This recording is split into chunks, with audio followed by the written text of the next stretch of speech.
Come with us now, if you dare, down a rickety staircase into a dank, dark basement. What awaits? The Saturday Night Freak Show. Hey, thanks for listening to the Saturday Night Freak Show podcast, the movie review and talk show podcast that comes your way every Saturday. Whether you're ready for it or not, these are the Internet Radio Superstars. Holly. Michaela. And I'm Colin. And tonight we watched a movie that was chosen by... Colin. Where did you take us tonight for our spooky season film? Took you back to Long Island. Long Island. What's in Long Island? The mother of all American haunted houses. Mm-hmm. You should all know this. Amityville II, The Possession. A movie I had never seen. Me neither. Never seen any of the Amityville sequels. I've heard legend of them. I've heard some of the like isn't there one that's like a garage sale and all the haunted stuff from the house gets sold off in a garage sale? Stop. Is that real? I want to see it. It's the haunted lamp. What was that called? The Amityville No. I don't know. How many are there, Colin? Do you know? There's like 50, but how many legitimate ones are there? I can say there's 3. Gotcha. Okay. What are the 3? Well, there's the Amityville Horror.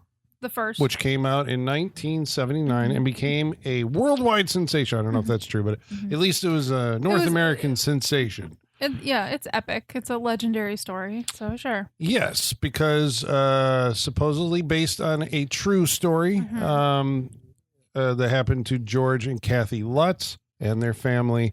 They bought a house and only stayed there for 28 days, and then they ran screaming in horror. Mm-hmm.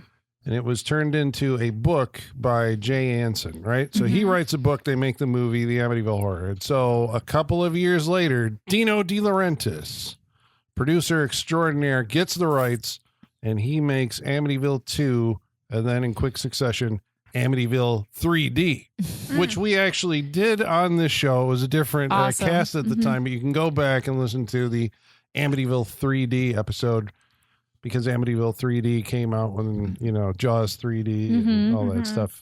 During the 3D in 83, craze. Yeah, in 83. I just looked number 4 is the one with the evil lamp from the garage What's sale. it called? Is it Dollhouse? No, it's not. I think it was Dollhouse. Let's see. I don't know. It's hard to find just a Wikipedia of all these because there's so many. Wait, because It's About Time was the haunted clock. Amityville, It's About Time. Really? Yes. So maybe it was Amityville Dollhouse. I thought there was one with a haunted lamp. Yeah, Amityville 4 is called Amityville Horror: The Evil Escapes, and that's the lamp one. I think that was a TV movie. Yeah, if I remember, that was yes. Is Patty Duke in there? Oh, Patty, God, you're better than that. Maybe I'm getting that confused with like The Haunted or something like that. I can't remember, but yeah. So it was Patty Duke is in it. Yeah, I saw it. Yes. Because I remember the garage sale and I remember it's a haunted. And that was. But that's a great idea that the stuff is haunted and you even get rid of the stuff. Then they could have done a whole like Needful Things type TV show based on all this stuff from Amityville going to different places. They could have, but I mean, they did. I remember in the early 90s, I was working in a video store and it seemed like every year there was like at least 2 new Amityville movies that were made off the idea that something that was bought in Amityville at the house, was that's pretty funny. Showed up somewhere else. Yeah, but I don't know if it's scary, but it's funny. Like the Amityville prison massacre. I don't know. I mean, there's like Amityville in space. Amityville into space.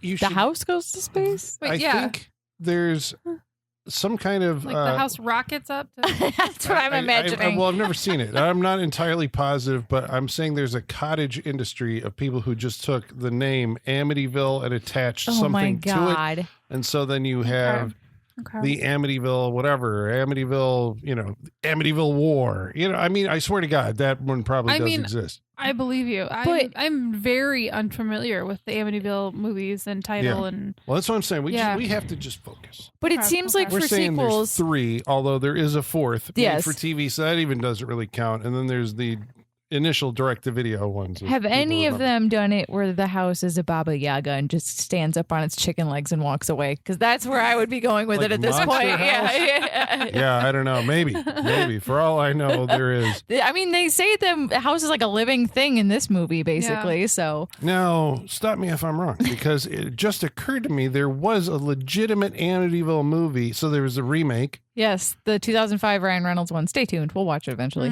But it seems Which is now a to 20-year-old movie at this point. Isn't Jennifer Jason Leigh in like Amityville Awakening, which was out like within the last 5 years? It might have been a found footage movie. You say these titles, and I'm just like, yeah, that sounds like a thing. Like, I don't know. It sounds like it's the real. Amityville Pop. You're correct, Colin. She was in an Amityville Awakening. Jennifer Jason Leigh and Bella Thorne and McKenna Grace. Yes. And oh my God. I think it was directed by an Alex Kurtwood Smith is also in this? Yeah, it was a legit movie. It came out for like a week.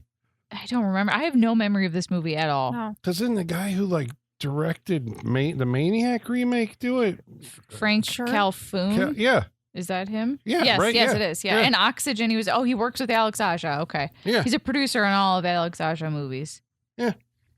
Okay, and so I there's think skill he here. Directed P2. Okay, these are all reasons for me to watch this, Colin. I know. I haven't seen that one, so I think maybe I gotta watch the latest Amityville movie. So I guess the Lutzes, right? They were in favor of having another movie made, probably because they made a fortune off the first one. And I want to say it wasn't Jay Anson who wrote Amityville 2. There was an Amityville 2 book. But there was a guy named Hans Holzer, and he wrote Murder in Amityville, which apparently told the story of Ronnie DeFeo. So this would be a prequel, and that's how Dino De Laurentiis chose to go. So I think if you see the original movie posters for this movie, it says not made, with the participation of George and Kathy Lutz. I mean, they were like household names back in that day because they survived a haunting. It's crazy that they launched an entire lifelong brand and career off of making up a story about a haunting. Yeah. Because didn't Ed and Lorraine Warren get involved with this at some point? Yes, Notorious grifters. Yeah. And it makes me mad because I lived in a haunted house and I don't have shit. And yeah, exactly. Where's my money? See, this is how the 70s were. You could just make this shit up, and I guess I can tell you my stories. No one's gonna hear I guess money. that's the thing that I don't know about, like how it got the attention of the novelist or Jay Anson, because he's basically the one that made it a thing, and the book became huge. So I don't know how you go from like, hey, it'd be funny if we did this, honey, to contacting that they knew. I don't know. The Lutz bought the house knowing that the murders happened in there, right? Because there's two families that are mainly involved with the Amityville lore. There's the DeFeo family, which we'll get into because they're loosely portrayed in this movie. Sure. They originally lived in the house for like 9 years, and Ronnie DeFeo Jr., the oldest of 5 or 6 kids, brutally shot them all in their sleep one night. Both parents and all of his siblings, and he had been hearing voices. And I think that was his defense. Yes, his defense was that he wasn't mentally sound because of whatever reason. Yeah, because I can't remember if devil possession. Because the devil possession was an idea in I can't remember if that was late 60s or 70s, which was more prevalent and believable in mainstream society. So it wouldn't surprise me if that came up in some tabloid or actual newspapers that he had been possessed when he killed his right. And then the Lutzes because that's more into believable it. than schizophrenia. Yeah. Right. Well, and the whole thing is just I think it really you can get off because then you didn't do it. Right. I think it really kind of it was a nationwide thing, but I think it kind of shook that community because after he did it, he went to the local bar and got drunk and was like, I think I shot my parents. Yeah. And then a town mob literally came to his house to see what happened. Yeah. And it's just and that's the first family that lives in the house. So that's what I'm saying. The Lutzes bought the house knowing this nationally known murder happened in this house. So that's why I'm like, come on. He was a contractor, couldn't get jobs. Yes. But I know, there's people out there probably listening to this who are going to argue that it actually happened. There's a documentary called My Amityville Horror, which is one of the kids, one of the Lutz kids who was very young at the time that it happened, but he swears up and down that, he saw stuff happening. And Lorraine Warren is in that documentary. Coming off very insane. Yes. He remembered her being at the house or whatever and talking to them. So, it's, American folklore. Yeah. Amityville. So they come out with this second movie, right? So it's shot using the same exteriors, I guess, as the first home. And I think they then use the exteriors again in the third one. But this one built the entire house in Mexico at a soundstage in Mexico, and then they reused that in the third one because the third one was made, I think, the next year. Was this 82? Right?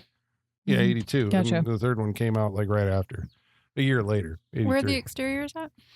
Long Island. It is in Long It Island. is Long Island. Yeah. It's not the house. No, it's not. Because I mean, it's the house that we know as Amityville. But it's not like the house that it happened at. I love that. It's the movie. Yeah, Right, it's yeah, the movie. right. I love that one of America's greatest like contributions to like iconic things in horror is this house. It's just the house with the weird window eyes. Yeah, colonial but it's, style. It's a Dutch colonial. But yeah, house. there's nothing menacing about this house. It's just a normal looking It's house. lovely. But they always light it in a way to make it look like it's a haunted house. Like, yeah, It does it like it has a face. I guess that's. I know, the but Amityville it's horror house has a face. it's just so funny if you think about like a horror lineup of like Candyman and Freddy Krueger, and then it's like the house from Amityville, you know? It's such a lovely house. Anyone would be happy to live in this house. It's like waterfront property Right? too. That never gets talked about enough. New York like, waterfront property. Yeah. It's gorgeous. It doesn't have those windows anymore. No, Which I don't blame them. Yeah. People would be in your backyard constantly. I guess they still are. Yeah. You know? I'm sure. So all right. So we got a movie that is directed by a fellow named Damiani. He's an Italian fellow. All right. That Dino knew, and I looked him up. I'm like, what has he done? He started out as like cartoonist or something, and then graduated to actor, and eventually a director, and did spaghetti westerns and stuff like that. The only thing that we know him for is Amityville II, The Possession, and the movie is written by Tommy Lee Wallace, who we know. Oh wow. Because he worked with John Carpenter. And also directed Halloween 3 and later the TV version. Oh, yeah, that's right.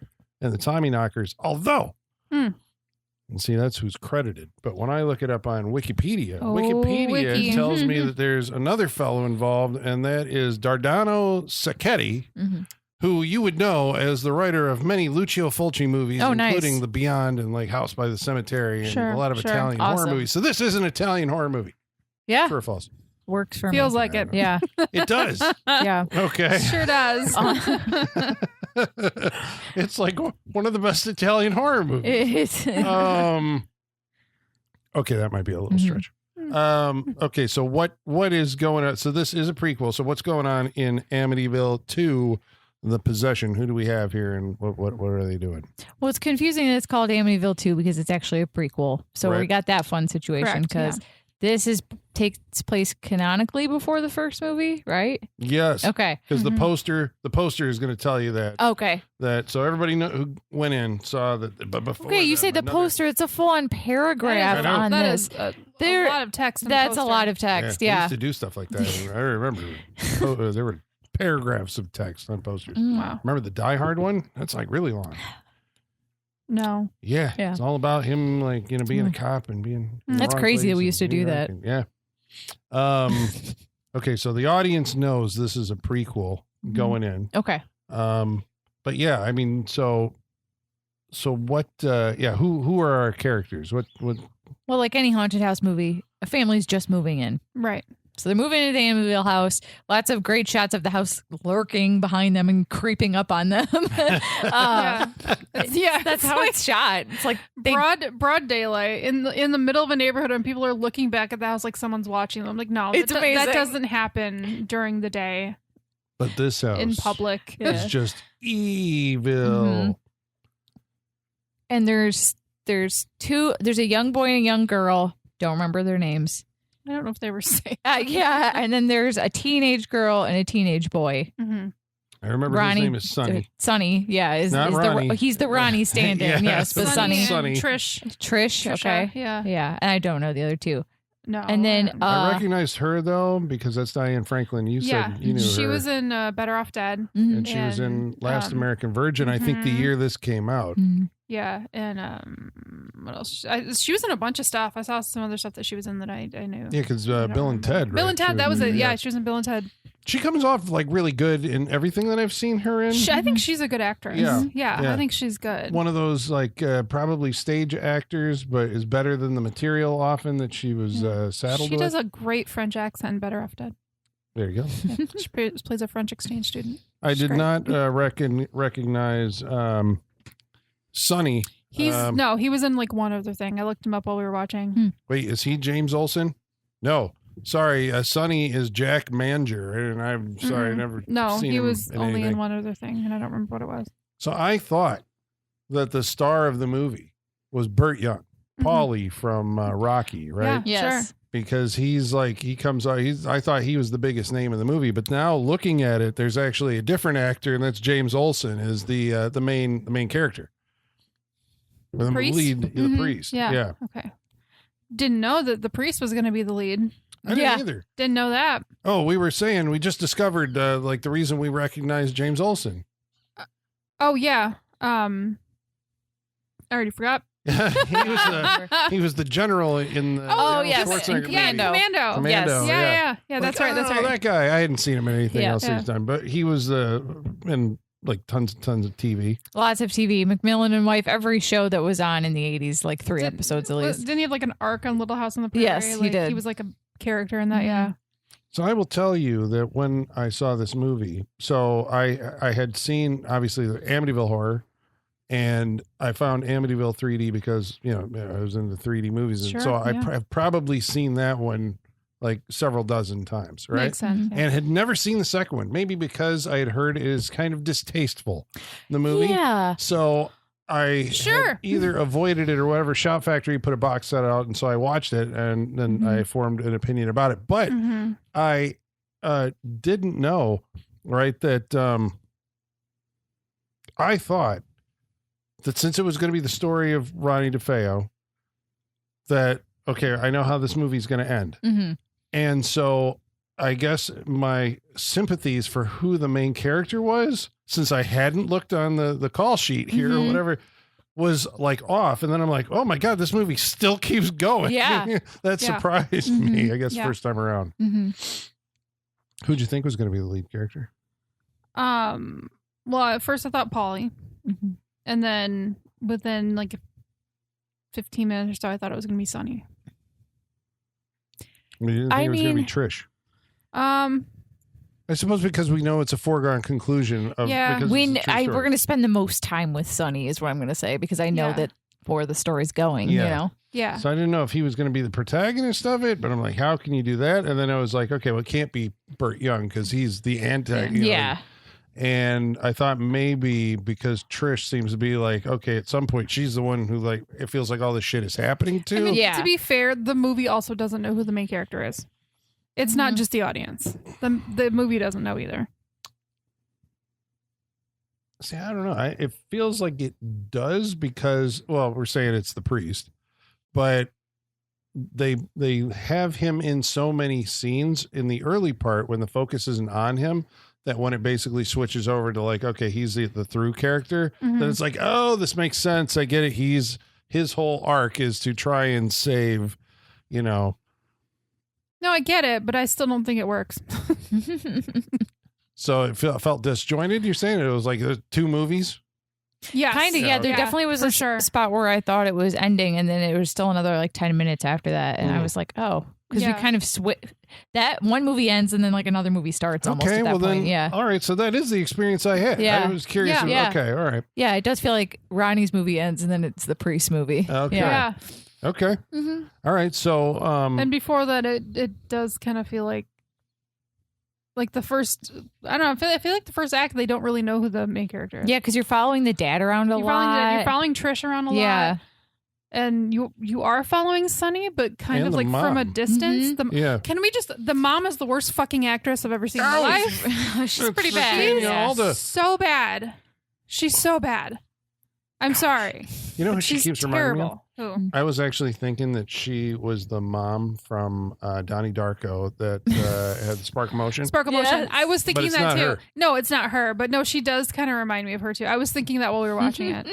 She was in Deer Hunter, Rocky 2. I mean, she had like a long filmography, but I mean, it's like Pat Garrett and Billy the Kid, Yeah. She was in The Fury, which we watched, the Brian De Palma movie. Oh, yeah. I was here for that. Would she like... I can't remember if she was at the girls' school or something. She was the one who was looking over. Oh. Was she? You were here for that. Yeah. When a Stranger Calls, Christmas Evil. I mean, she's been in a bunch of the stuff. Maybe she's been in a lot of stuff, but she was a shit actress in this. All right. Well, how so? She was overacting her ass off from the start, and it never worked. Was everyone? It didn't work for her. Okay. Yeah. All right. Maybe everyone was, but for her, it did not work. It was awful. It was annoying. So why don't you set up the family dynamic here? What do we have going on? Abusive. So they're like the Montellis or something? Yeah. Or they changed the name, not the Feos. Yeah. The Montellis. Yeah. They're equally as Italian, though. They're a seriously abusive family. The dad and the son are always 1 second away from trying to kill each other. Yeah. Like, at one point, a mirror literally falls over, and the dad's reaction is to swing at his son immediately. No questions asked. Right. Just obviously that's your fault, and I'm going to kill you over it. Yeah. That's how, like, everyone has a hair trigger. And tensions are very high for no reason. And they find like comfort in each other, like the opposite people of who they're quarreling with, and it's very inappropriate. Like they're all either insanely abusive towards each other or insanely close in a bad way. Yeah. That's extremes of emotion. It gets extreme, but they're uncomfortable. Like even like the mom and son, they're uncomfortable. Like they're all just, it's not right.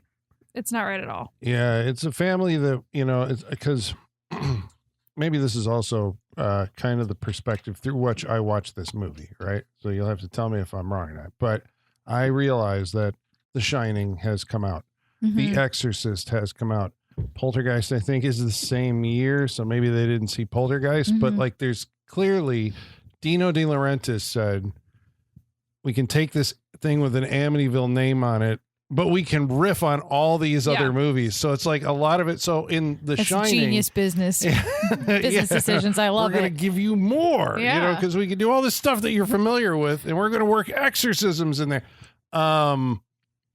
So it's like I was like, okay, so they're doing a Shining riff, right? But the idea of The Shining was we're supposed to believe that Jack was like a normal guy, and the hotel influence made him, the supernatural influence pushed him over the edge. But Burt Young, I get the impression that like they had this family is one step away from divorce or family annihilation, like from anybody. It could be any one of these people committing it. You can blame it on the house all you want, but the devil has been in this family for a long time. This didn't start this way. Like this is not the first time they've yelled at each other, swung at each other. Like that's why it already felt like they were at a 9 when they got to the house.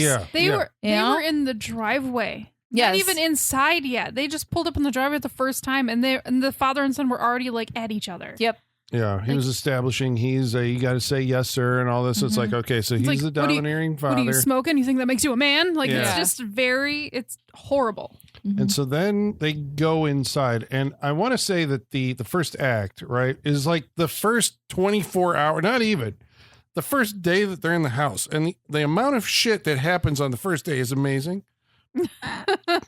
For a horror movie, usually they start off slow, but not Amityville 2. You know, Colin, you brought up a good point when we were watching this, that this truly is like the horror movie for the homeowner, because they have so many of your worst nightmares of home ownership happen the first day they move in. Like they've sunk all their money into this. This is their dream home. It's on the waterfront property, and there's a sewer line ruptured in the basement, just a casual, basement door that leads to a room full of shit and flies. It's like a crawl space, but it's like an ancient crawl space. Yeah, exactly. Like archways and stuff, but it's all like just sopping wet and flooding, and there's like black tar dripping from the whatever the subfloor above it. All the windows are nailed shut in the house. Yeah. Well, okay, so this I guess we got to talk. So the little room in the basement, right? There was a little room in the basement in the first one. Okay. I seem to remember that maybe James Brolin goes down there and sees what looks like his face, but apparently it's Ronnie DeFeo's face. Ronnie DeFeo was bearded and looked like James Brolin, or a spitting image of, but that's like the evil center of the house. And so it's like, okay, does this movie like explore that anymore? What, like, they find this trapdoor, and there's the little dark room. And I guess what this one does is there's actually like an entity that we get like point of view shots that comes out of it and like roams through the house like often. Yes. It's kind of irritating. Yeah? Yeah. It's not irritating like the first time you see it, but then when they keep doing it, you're like, okay, they're really not ever going to show you what it is. Right. Because you're seeing, the character is seeing it, but we never see it. And that's actually pretty annoying. I don't like that. It does happen a lot. It happens a lot. Like I said, if it happened like once, I'd be okay with it, but it keeps happening. The strange thing is, like, because I read the book, I remember the night that the Lutzes ran out, there was this impossibly tall, black-robed figure pointing at them from the top of the staircase. And, like, I can see it in my head, but I'm like, I don't think that's actually been in any of the movies. Right. Yeah, why didn't they show us that? Like, that would have been really creepy. Yeah. So we don't actually just the point of view shots every time. But this house is haunted by a demon. Yes. Not like specters from the past. It is like a demonic force that is somehow set loose because they bring a crucifix into the house and hang it on the wall. Doesn't seem like that would set it loose. Is that what triggered it? I can't even remember. Everybody seemed to react to the house like, ooh, or something. You know, I feel like the house is I'm telling you, you can blame it on the house all you want. I think it came with the family. Yeah. So what I know there's rust runs out of it. Looks like blood runs out of the It's blood. That is not rust. She walks into the house, runs her hand on the kitchen counter, and it's like dusty. So she's like, ugh, and goes to rinse off her hand. She's been in her new home for like 2 minutes. 2 minutes? And already bad things are happening. This is the homeowner nightmare. Like blood coming out of the spout. Yes. And then I think there's she goes down in the basement where the plumber or whatever finds the hell room. And then she is touched by someone that she can't see. This is where the bad acting starts. I think the mirror scene during dinner falls off the wall because they're giving a blessing. Yes. And then that's when the family's like all yelling at each other and we're like, oh my God. I mean, it just keeps going. There's people getting slapped around and, you know, like. Yeah. There's lots of abuse. A lot. I think, yeah, because he's like belting the kids at some point. It feels like a Lars von Trier movie for like the first third. It's like, Jesus, we're just observing like people at their bleakest. And it's like, I'm glad it finally does relent, but it is brutal for a bit. It there. relents because they die. Yeah, it's the ultimate relent, I guess. Yeah, the final relent. So, is it unpleasant? Is it a thoroughly unpleasant movie? I guess that was kind of the it's way sleazier than I thought it would be. Yeah. Especially for what I thought was like a haunted house movie. You know, that's what I thought. I was like, oh, Amityville, I know what we're getting. No, didn't know. It crossed genres, maybe, or something. I mean, yeah, it's definitely got that the sleaze element that you would associate with, I guess, the Italian horror movies and V.C. Andrews. It was given heavy like V.C. Andrews TV movie adaptation. I was very uncomfortable.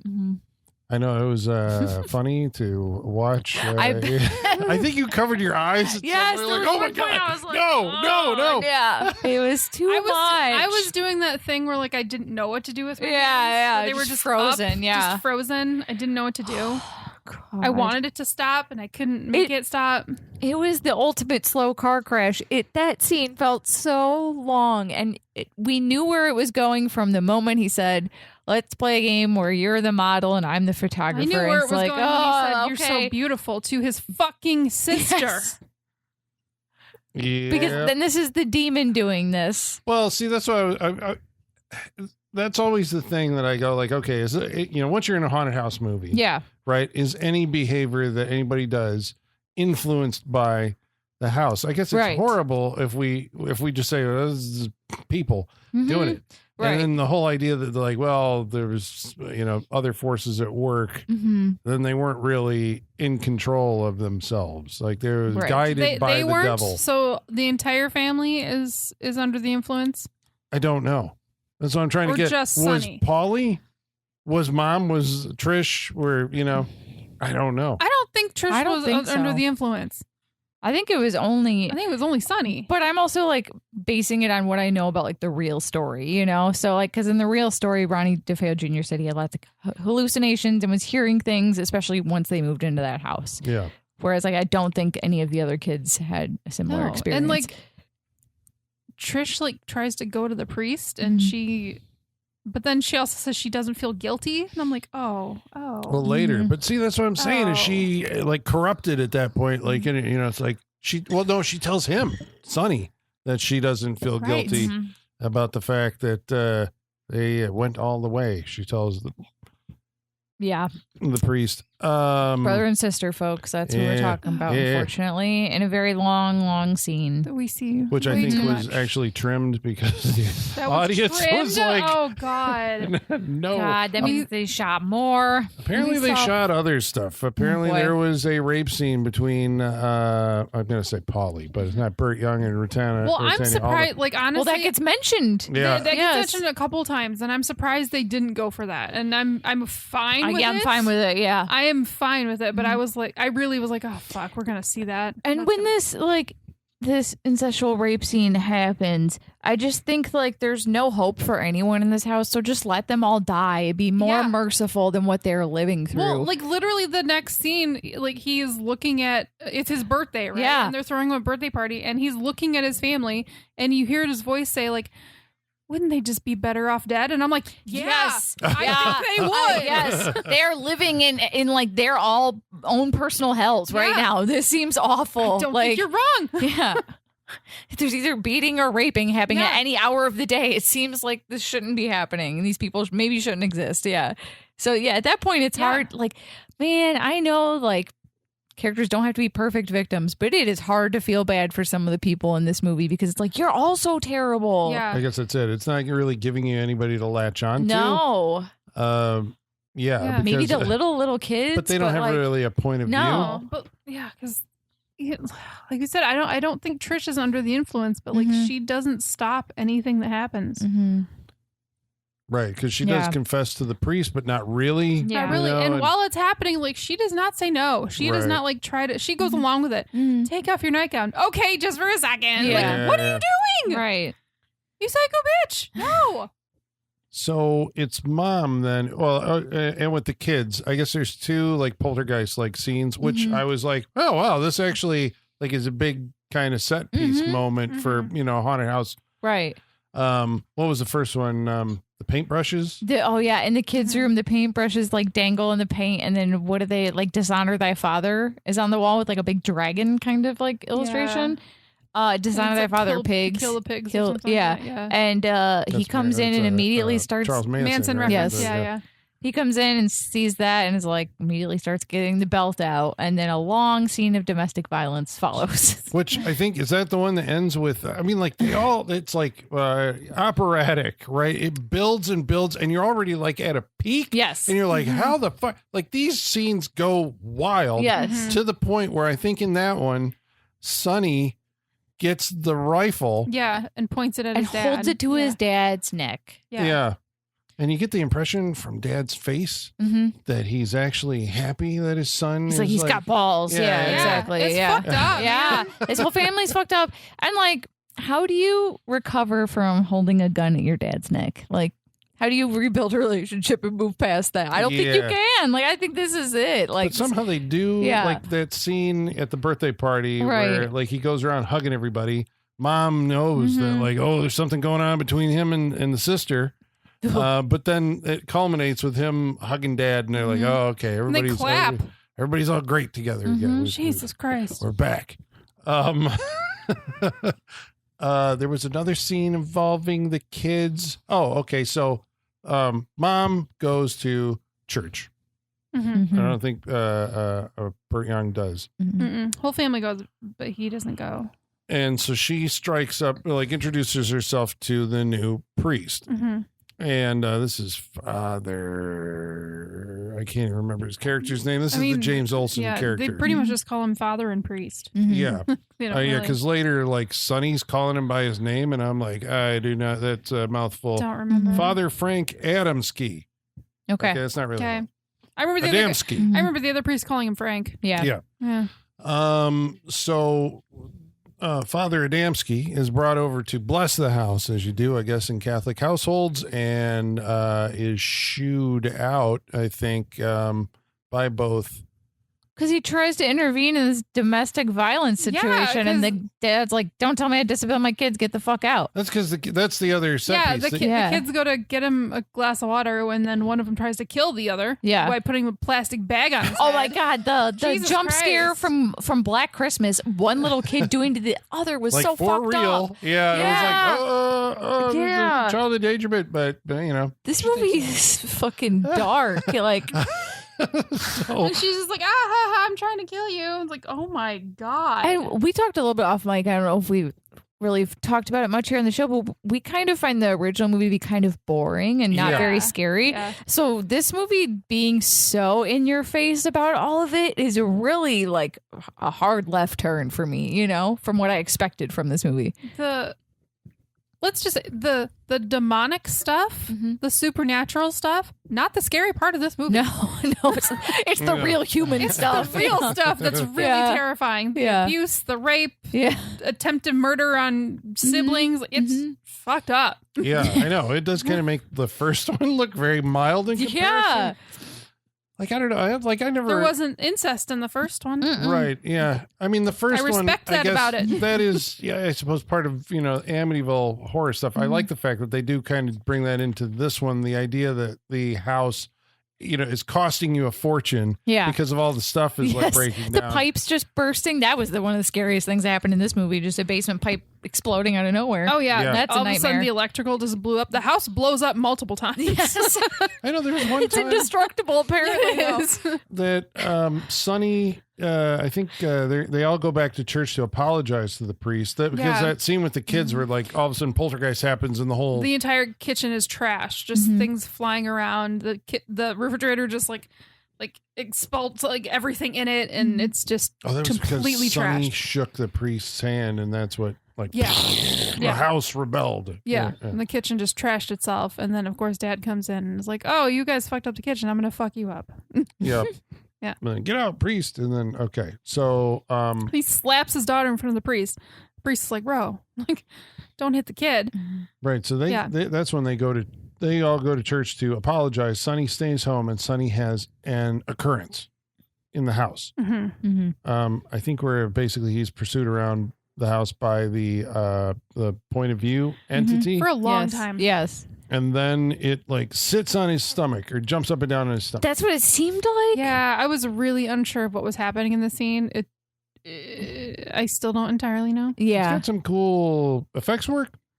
It does, but I don't know what it was. Yeah, I don't know what was supposed to be I was happening. like, okay, I can tell that's like a fake stomach that's getting very sunken in, but why? Yeah. To what end? I don't understand. Right, because you figure if a demon's going in, I think the scene is supposed to go this is, the demon somehow entering his body because he's the demon. Then it should have been the other way around.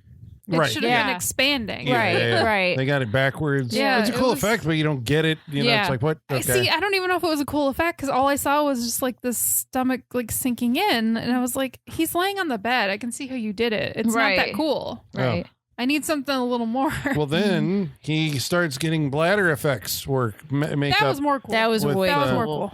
Bubbles under his skin and it's kind of pulsating. The back of his head pushes out a little bit at one point. Yeah, that was cool. We didn't mention one of I think Holly and mine's favorite moments early on is the entities going around the house for the first time after they move in, and it goes by the crucifix and goes, bleh.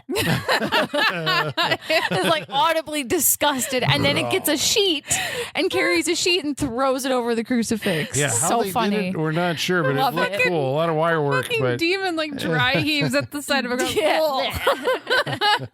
It's so funny. So I can't even look at you. Yeah.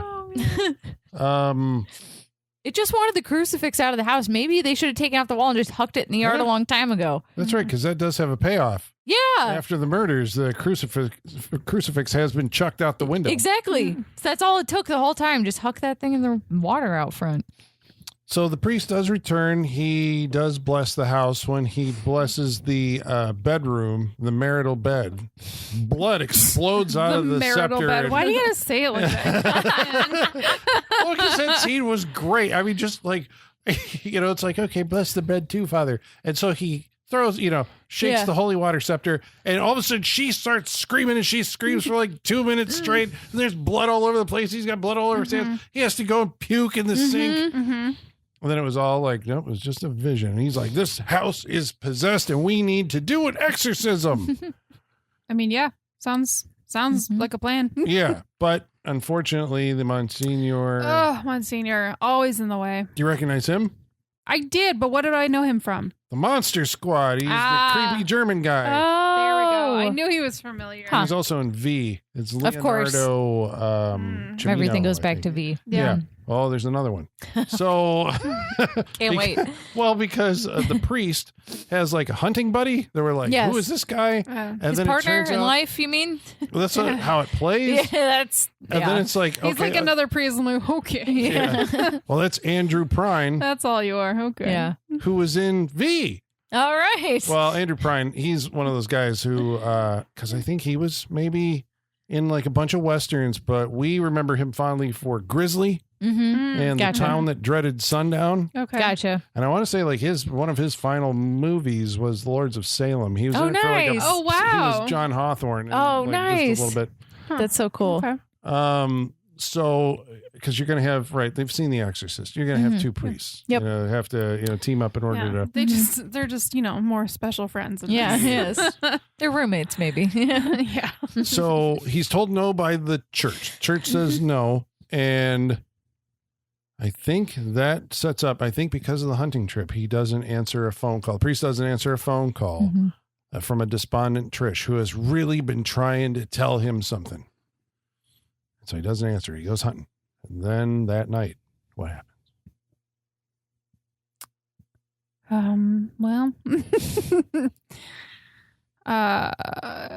Sonny gives in to the voices and murders his entire family. Including two children. Yes. And the point of view of the scene is kind of from Trish's point of view, right? Because I think the lore is that, or the ghost story, right? Each person was shot in their bed like they were all sleeping. So how did nobody hear the gunshots? Right. It was like, well, it was raining that night or whatever. So I thought that's what they were going to stage here, but they don't.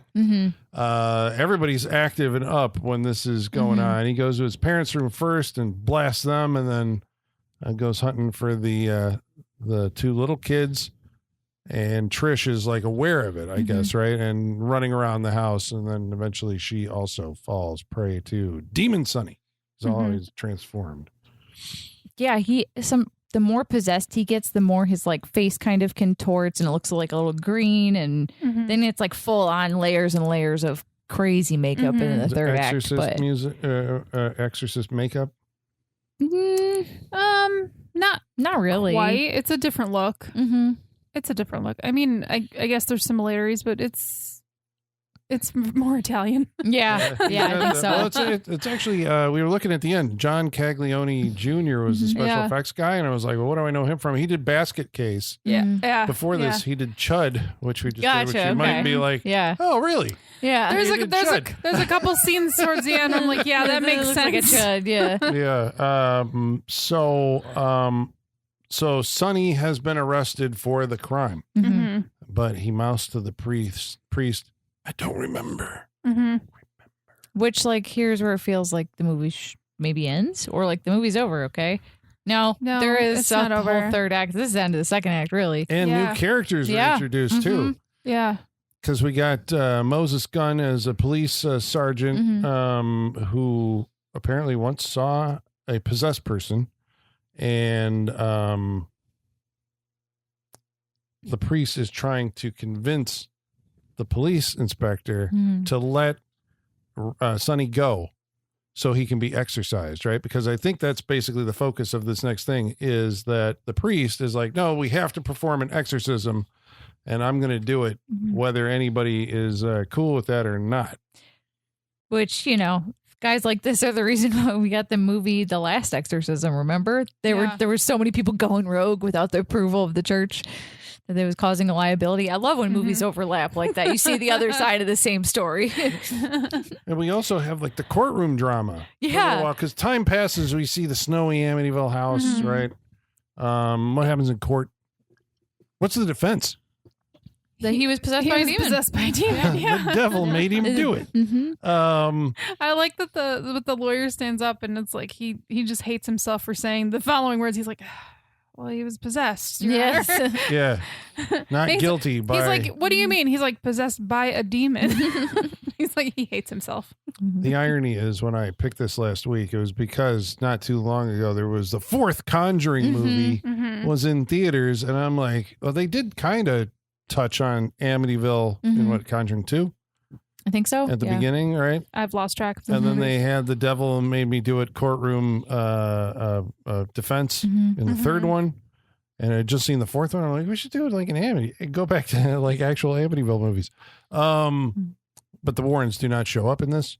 For the better, in my opinion. I don't think they were ever in an Amityville movie, because the third one, right, is the idea that the house is haunted, nobody wants to buy it. And so there's this skeptic who disproves, supernatural phenomena, agrees to rent the house and stay there. Like, I don't care. Nothing is ever going to happen to me. Something happens to him. So in 3D. Okay, so how are we going to, so he's got to exorcise the kid. How are we going to make that happen? Yeah, he goes to see him in the jail. And then he's like, I got to get him out of here. I got to get him to a church. That's his plan. At some point, there are like creepy things that happen. The priest keeps getting phone calls, or you get at least one phone call.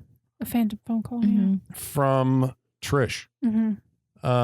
He also, I think, hears her voice maybe once or he sees her. Isn't there like later. A vision? They go to the house and like later she's in there. House. And so when there was that scene where I thought the actor gave it was one of those performances where your whole face turns red with blood and all the veins are popping out of your head as you're screaming against the demon. See, his performance was fantastic. And that up against the horrible performance of the mom, it just brought out her terrible acting even more. To counterbalance it? Not balance. There's no balance here. I'm just saying she was worse than he was good? Yeah. No. He did great. Yeah. He did great. And it just made her look even worse. Oh. Even worse. I don't have the same feeling toward Britannia. All that. I thought really irritating. I mean, what? She's a housewife whose whole family is going to shit, and she's a good screamer. No. Okay. We're gonna have to disagree on that one. Okay, so terrible actress. So what? So eventually, right? The cop actually agrees to the most insane idea in the world. Sonny goes to the hospital because the demon is killing him or whatever. And then once they're in the hospital, because the kid won't eat. He won't eat. He's emaciated. He's It's like when he killed his parents. But they're like, no, we're gonna save this kid, and the cop agrees to it. Yeah. He's like, yes, I understand what you're trying to do here, Father. The thing I also really appreciated, like even up until this point, was the access that priests have even when they're not in uniform. It's like, no, they're priests, so let them through the crime scene tape so they can unzip the body bags and see the mangled corpses. Right. So he convinces the detective, like, okay. He's like, you got to knock me out. You got to, just take him and go. So I'm not held responsible. Yeah. I like that. It's like, okay, I'm going to get all the clothes from this kid out of the locker. I'm going to give you this key. This key gets you out of the hospital. This is a fire escape. You're going to take this gun. I want you to hit me on the back of the head with it. A reasonable plan. This guy's a hero. Or is he? I don't know. We're going to find out. So, so the priest absconds with Sonny. And he is going to take him to the rectory, I believe, to the church, where the exorcism will be performed. But what happens? The stairs get set on fire. Yeah. That's how he runs away. He tries to go into the church and Sonny sets the steps on fire. I mean, like cataclysmically on fire. It's great. Yeah. And then he runs. Hellfire. Yeah. And Sonny gets away. So the priest is like, drat, what am I going to do? I got this to kid the out of house. jail, and now he's gotten away. Go to the house. So in this final sequence, then, well, this is where the special effects technicians are rolling out everything that they've got. Yeah, this is where I had no idea that this was an Amityville movie. I feel like I maybe seen clips of this and didn't realize it was an Amityville I had movie no because idea. there's some stuff that's real out of character here. In what way do you mean?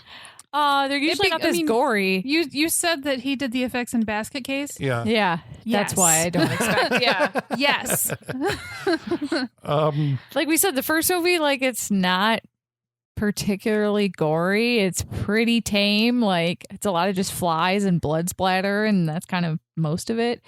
But this one, man, they show you stuff up close. Yeah. Yeah. And it feels like the budget level, the insanity level, everything has been like cranked up. Yes. I'm actually not sure if this one costs more than the first one, full demon face, full like protruding out of demon face into a new demon face. And like chunks of flesh falling off. Oh, it's I was disgusting. not expecting this at all. it's one of those like, because I suppose that era was really famous for like air bladder transformation, American yeah. Werewolf in London and The Howling and stuff like that. But Sure. then I always hear like The Beast Within is also mentioned as like one of those kind of landmark, but nobody ever mentions this one. right. Maybe because it's Maybe- a year late. maybe maybe they didn't get through the whole movie to the end. No, Yeah, that's possible. Yeah. They were like, I'm like, out. this is a dark family drama. I Yeah. thought this was a horror movie. Yeah. Yeah. Well, Burt Young, let me ask you this. Is he a great actor? Yeah. Because I hate him. Yeah. Yeah. And he's really good at doing that. But yeah. it seems so effortless. It's one of those things He might where be an asshole in real life. I know. Yeah. I was like, is he nice or was he nice? Yeah. I don't know. I think he was, from what I understand, but like watching performances where like he just plays these dirtbag lowlives know. so convincingly. You're like, how far is this from the real guy? if he was a nice guy in real life, then he's a fantastic actor. right. Right. So very convincing. So the priest goes back to the Amityville house, and is that when I think he sees the vision of Diane Franklin in the doorway, right, with all the smoke and all that. The house is like, come inside. So That he was goes earlier. in. That was earlier during the winter. Oh, okay. But- That's right. But it doesn't matter. He sees her here too. So inside the house, I think he goes down to the basement. He does. And what does he find in the basement? He finds the trapdoor, and he sees like spirits coming out. We I didn't think. even mention that this movie has the origin of the Amityville haunting. Oh, the library. yeah, Because it goes by so fast. Yeah. Yeah. It goes by so fast, and they just like gloss over it. I'm like, that's kind of more important than a lot of shit you've shown Yeah. me. So what did they say? There was a Salem witch hanging on the property, which is also an indigenous burial ground. So Yeah. it's desecrated. She two times. fled Salem. Whoever Yeah. this woman Yeah, was. she fled Salem and then built on Indian burial yeah. ground, so it was like desecrated land and Mhm. And So that's twice why the everyone's curse. Cursed. Yeah. But yeah, I mean, it goes by, but like that's significant Right. additional Yeah. lore. and he just like he learns it and then okay, and that's it. Like Right. that's it. It's strange to me that in my memory, the remake, which you have seen, Yep. Yes. Mhm. like they make a lot about the origin, the quote unquote Yes. origin of the to the detriment of the haunting and the actual, the modern day haunting itself. It So we becomes need like an- focused on We need this. another one to do a happy medium. Yeah. Right. Yeah. It's like, make me a haunted house movie that doesn't have all this crazy, whatever. Yeah. Was it Mormonism or something? That guy was catch him, kill him, whatever. Yeah, I don't remember. And I didn't like that. I don't one. I think, yeah. So the spirits that he sees coming out of the basement, I was like, is that the old Salem witches? I don't know. I don't know what that was. They didn't look like the deceased, like Indian spirits. No, So I don't know what that was. I don't know what it was. Mhm. But there's some kind of spirits coming out. And then he's like, crucifix, and they go away. And then the house develops. And I love this. I thought that was great. Its own weather system. It does. It's like pouring rain inside the house. Yes. And it's windy inside the house too. Yeah. There's leaves blowing inside the house. Yeah. Lightning flashing only apparently inside the house. This is good haunting stuff. Yeah. And he makes his way eventually to I think the walls are also bleeding and, you know, like all that stuff that you want from your haunted house movie. And then I think he finally confronts Sonny in the upstairs, you know, the window room, the eye window room. And this is where I think the whole idea of it was like an exorcist riff, right? I'm going to force the demon out, but leave this poor child alone and come into me, right? That's the whole always gist. Yeah, every single one. And that's where the big gooey makeup transform. Yes. So what happens there? It's a great question. It's like he's shedding his human form and is now like a full demon now that he's had like a host. But this is me just making a guess at what we see. There's nothing to support this in the movie. Yeah, no, it was, but also like how? Like the kid comes out normal. Yeah. So it's like, I don't know what happened. Well, because they don't show, so it looks like, you're right. Yeah. It's like the kid body is obliterated right, as this demon thing appears, which looks like a chud. Yes. It does look like a chud. And it was reused in Amityville 3D at the very end of Amityville 3D, and I can't remember if the first one in the basement there was a cistern, right? Or a well, and that was like the well that kept going down and down, right? Okay. And so eventually it bubbles up and like that demon thing appears out of it. I think that was retitled Amityville the Demon when it was shown, not in 3D. Sure. So body obliterated, demon in the room, and then we cut away. Yeah. And then he is risen because he does like a Jesus like rise that he's back to normal. Yep. That's right. The kid has been saved. Yeah, I guess. And the other father appears. Yeah. And Father Adamski is like, take him out of here. Take him out of here. Get him away from me. Whatever. And we're like, why? Why do you have to? Why do you do that? Why aren't you coming with us? And he's like, just go, get him to safety. And we're like, okay, I know it's somewhere in that scene we didn't see. There was another possession had taken place.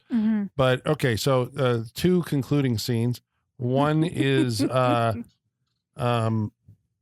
other priest takes the kid out of the Amityville house, and I'm curious what was the intention here? Like, what was going to happen?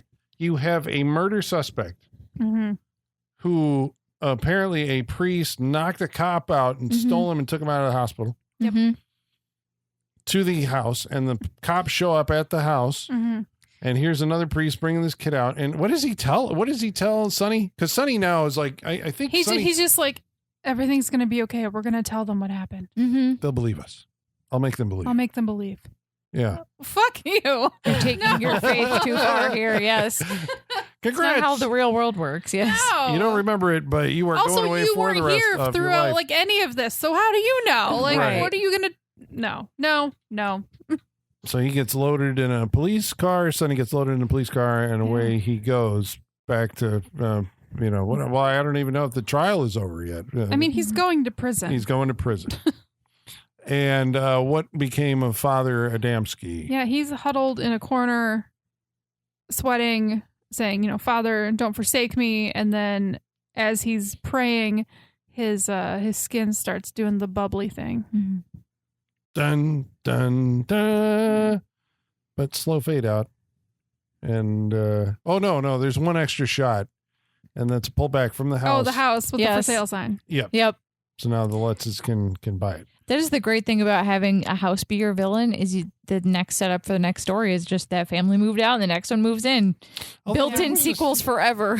There was a scene in this where I'm like, that had to have been a house facade. There's no way they When it blow up? Yeah. Yes. Yeah. When it blowed up. I think that was when the demon came out. Like there's an exterior shot of like every window in the house explodes with a giant fire. I know it is. It's awesome. It was great. Yeah. And then it's fine. Then it's fine. So they didn't do that to the real house. The house blew up twice during this movie. the music, I'm remembering an anecdote, so I'm not entirely sure about this, but I heard, right, that Lalo Schifrin, who did the music, right, was originally brought in to score The Exorcist. And there is a scene of William Friedkin in a documentary saying something like, "Get this wannabe like Mozart out of here," blah, blah, blah. And he shit-canned the score that was written for The Exorcist. And so then they used the tubular bells and all this other stuff. I think, right, that Lalo Schifrin may have, somebody's going to have to fact check this, as one of our listeners, that Lalo Schifrin then used that discarded score as the basis for his Amityville horror score. So I think what you're hearing is actually like that was a reject from The Exorcist. Yeah, that was what The Exorcist would have sounded like. Maybe. I'm not sure if I'm slinging shit here or not, but I heard that a while ago. Interesting. There you go. Hollywood lore. All right, so you've survived Amityville 2, The Possession, and now we're going to tell you what we thought of it. However, first, we're going to have to answer some of your mail, and in order to do that we're going to have to summon our mailman, Igor. Bring us the mail. Masters, the mail. I've got the mail. So many letters. Our followers are rising. Why, thank you, Igor. He's possessed. I mean, parts of him at least. He looks like the demon. Which at part? The end of this. We'll go with the eyes. Right? You got this big bulbous. I meant like the watery, the first skin version, or what comes out of that. What comes out of it? Yeah, okay, yeah. The inner layer. Chud. Yeah. Oh, that's true. Yeah. I see the resemblance. Yeah. All right. Well, we should let the good folks at home know how they can follow along and play on this interactive portion of our show by following along on Facebook. Facebook.com/Saturday Night Freak Show. On X. @Sat Freak Show. By email. Saturday Night Freak Show Yahoo.com. And on Instagram at Saturday Night Freak Show. About Amityville 2. Travis Legler writes in and says, of all the horror franchises that have multiple entries and remakes, I have to say to this day, I've not seen any of them. I recognize when a scene is being parodied in something like Scary Movie 2, but I don't even know what the original story is about. Still, I'm looking forward to hearing you guys talk about it. More than likely, it'll cause me to start watching that series beginning to end, just like Phantasm. It's crazy that this seems to be a big blind spot for a lot of people, Amityville sequels. But yeah, we all still kind of know like the general lore of what's happening in them. Yeah, but I have a blind spot. I've only seen a couple of these. Well, 3 now. Yeah. But like I know the story. Yeah. And you can show the house. I'm like, I know that house. Exactly. Like, we know it. It's like it's not even movie anymore. It's like American folklore. It's just transcended being a movie. It's just Well, Travis, I wish you luck if you're going to watch the whole series. I mean, like we're saying the actual series, theatrical films is 3 movies. So that's really all as far as you have to go. But if you keep going beyond that, there's like 50 fucking, I mean, I swear to God, if you look this up, it's like, I Googled it and the first article said we ranked the top 20 best Amityville sequels. Oh and I my said, God. I'm going to have to look at this for another time because I'll scroll that all day long. And Michael Whitaker says, Amityville 2, a.k.a. the writer's thinly veiled fetish. I recently found out that Amityville as a franchise is apparently one that anyone can do. You can't copyright the name Amityville, so anyone can actually put together a cheap horror movie and call it Amityville, and that's why you see so many of them on Tubi. Well, stay tuned for the Amityville Saturday Night Freak Show version. Why not? If it's that easy to slap Amityville an podcast. Yeah. How long would it take to watch all of them in a row and we put it on YouTube? I will never know. What are you talking about? We just do that and like I don't want to do that. You could do a Mystery Science Theater show just for all the Amityville sequels. James Boyce says, in my opinion, although it's messy, it's very lurid and chilling as well. The acting is an odd mix of hammy and compelling, and the whole thing has a dreadful atmosphere that makes it better than it should be. In my opinion, it's better than the first by a thin margin, but the Amityville franchise really hits its stride with Dollhouse. And he says, I'm kidding, but boy, that should be a stay tuned. I mean, it's possible. There's a lot of content to mine, it sounds like. I mean, there might be a really fun one out there that we haven't watched. I know, but how do we find it? We'd actually have to watch. We just gotta know. Just read the descriptions. Read the descriptions. Narrow down a list from there. Then watch trailers and see what looks the most promising. That's how I would whittle it down. Yeah, that's true. I'm going to commit to Amityville Awakening. I'm going to check that one out because I am curious about the haunted lamp. Yeah. Curious about the haunted lamp. Yeah, not gonna lie. I should go back and watch that one again. That's Amityville Yard Sale. I don't remember. Oh, the Evil Escapes. Yeah, the one that started the idea. Escapes from a lamp. Yes. Yard Sale. Yeah. Don't you kind of want to see it though? If it was called that, I'd watch it. Aaron, Don Murphy's mom, says, "Oh my God, incest and peppermints! No, this is a wild ride. And if anyone can make this fun, you can." Oh man! Hopefully, we did that. The boy with the Jason tattoo says, "I like this one more than the first movie, but I remember seeing The Last American Virgin and never forgave Diane Franklin for what she did to Gary." I've never seen that. She screwed the other guy. Okay. Amos Martinez says Amityville 2 is easily the best of the franchise. Very, very Italian horror, he says. Wow. Okay. There you go. You're not really giving me much hope for the Amityville movie. There is an Amityville in space I just saw. That is a real one. That's a real thing. Okay. Yep. Give it like 5 more titles. Amityville Moon, Amityville Witches, Amityville Harvest, Amityville Cult. Hold on, there was Amityville Scarecrow and Scarecrow 2, Amityville Poltergeist, Amityville in Space, Amityville in the Hood, Amityville The Awakening, Amityville Toy Box, Amityville Clown House, Amityville Playhouse, Amityville Death House. Oh my God. Dollhouse is another one too. All made by different people. Yes. Well, I want to say that maybe Anthony Hickox. Oh my God, there's one that takes place in 1992. That's the one. It's About Time. Yes, Amityville, it's about time. That yes. one I think is directed by Anthony Hickox, who did Waxwork. Oh, okay. All right. Right? You're talking me into it, Colin. One of the Hellraiser 3, right? Didn't he do? Yeah, And I think he so. did a couple of Sundown, The Vampire Retreat, and all that. Yeah, Warlock 2, The Army. Okay. So I mean, some of them are semi-legitimate, like on the direct-to-video thing, and then. Now the Dollhouse one looks pretty cool. I'm interested in that one. There we go.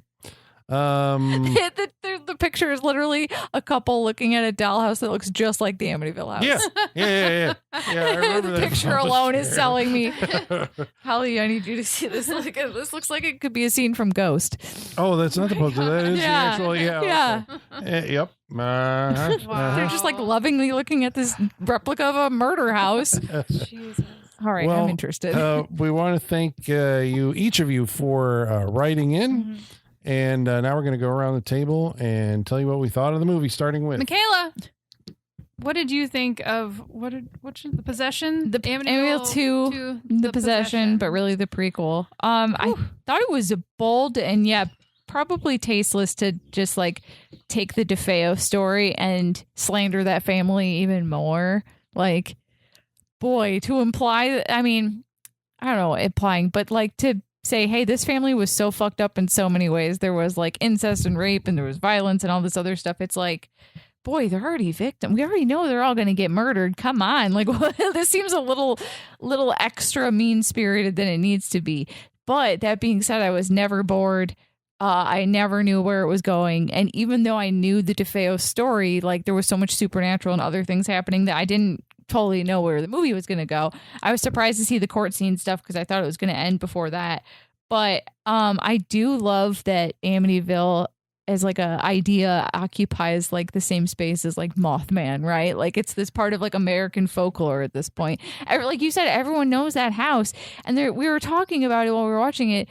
It's just a normal house. Like it has 2 unique windows, but like there's nothing menacing about it. It's just a house. And like the only thing that makes it look quote unquote evil is the context that you know about it. If you didn't know that a murder happened in this house, you wouldn't think there was anything evil about it. I love that. I think I'm going to recommend it just because it is interesting. I do find it to be a lot scarier than the first one, but also it's sleazier and more uncomfortable to watch. So light recommend, but I understand if it's a little too tasteless for you. So yeah, I'm going to recommend. Holly.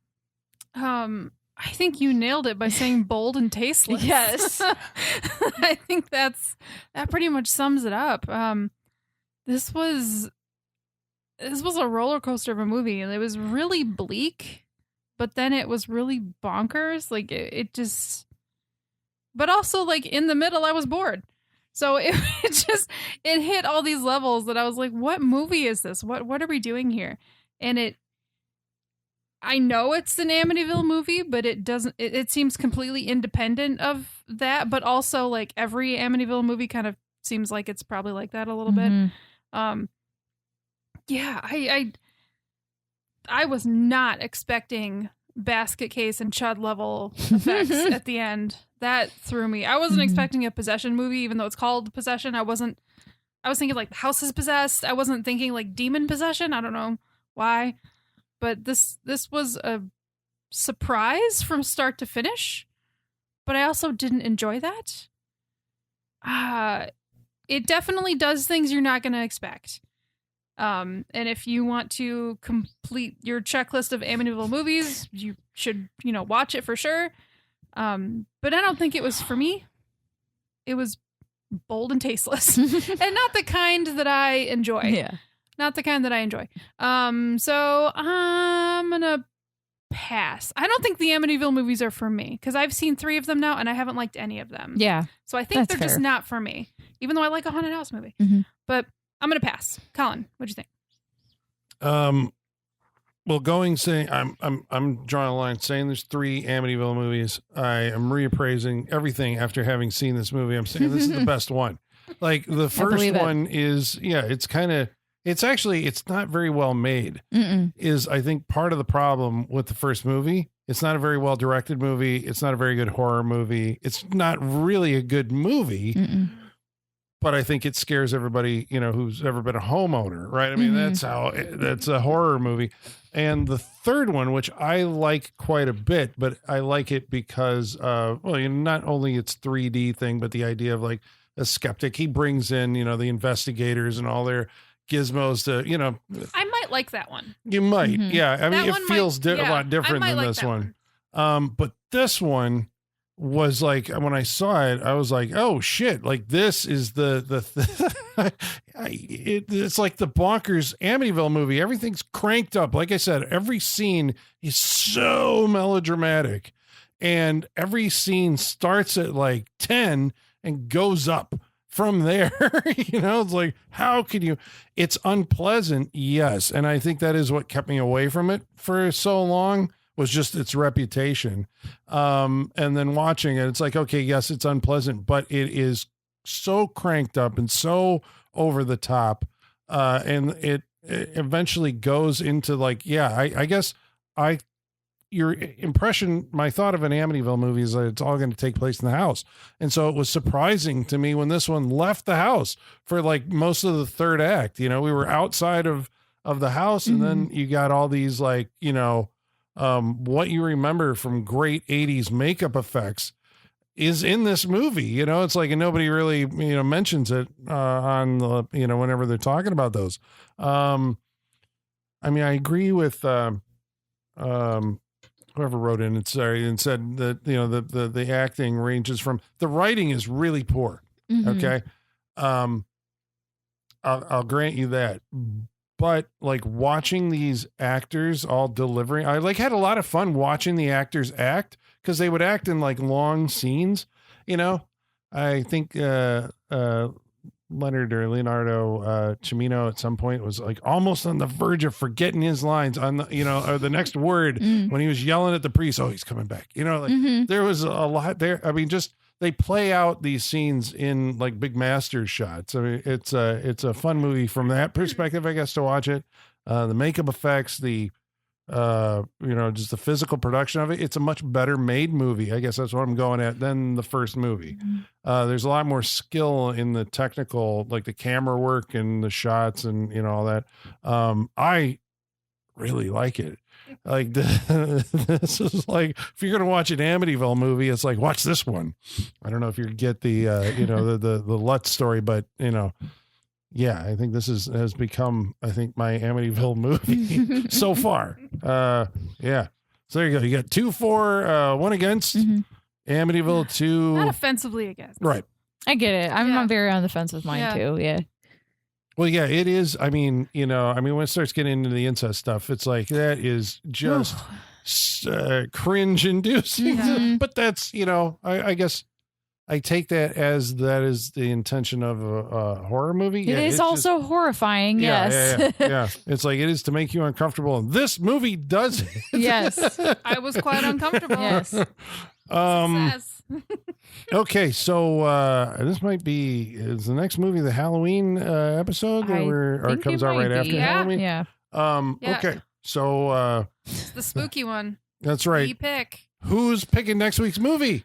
Next week is a movie chosen by Sean. Do we have a delegate yes, for Sean? Senator Tyler has informed me that he warned us he was going to do it, and unfortunately he's doing it. I Know What You Did Last Summer 2025. Oh no. He's listening to this. He knew. I started doing the math in my head of how many picks he had left for the year, and I was like, "Oh no, it's coming soon because he either has to do it now or we might run out before end of the year episode." I was hoping he'd forget because it's Sean, and he usually forgets. Yep. Maybe it's great. We're gonna find out next week, and you're gonna find out with us as we spoil. I Know What You Did Last Summer, the remake. Right. Yep. Well, until then, ladies and germs, the basement is going dark.